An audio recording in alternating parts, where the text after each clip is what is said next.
My name is Sam, and welcome back to the channel. In this video, I'll be showing you how to combine multiple text values into a single cell using the TEXTJOIN function in Excel. Introducing tips like this into your spreadsheets makes your data cleaner and your formulas more powerful. Let's start with the basics. Say you have a list of first names in one column and last names in another. You want to merge them into a full name in a single cell, separated by a space. To do that, we'll use the TEXTJOIN function. Type the following function. What makes TEXTJOIN powerful is its ability to ignore empty cells, so if a middle name is missing in your data, Excel won't add an extra space or separator. Let's walk through a basic example. In our workbook, column A has first names, column B has middle names, and column C has last names.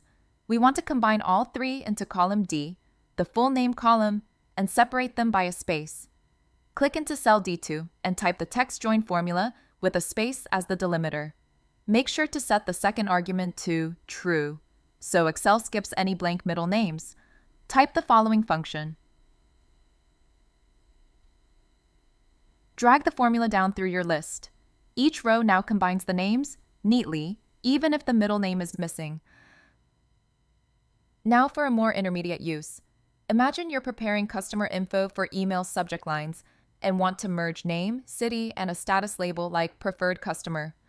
Column A is name, column B is city, column C is status. We'll combine them with a comma and space as the delimiter to create a marketing-friendly string. In column D, your formula will stitch all that together. Type the following function. TEXTJOIN can also be used across rows if your data is horizontal by selecting a range. And here's a final tip. You can use char 10 inside TEXTJOIN to add line breaks. This is useful for labels, tooltips, or printable summaries.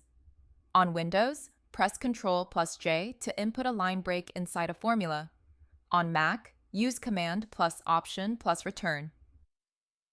And that's everything on how to combine multiple values in Excel using the TEXTJOIN function. If you found this video helpful, you'll definitely enjoy the video on screen now. Don't forget to subscribe for more Excel tips.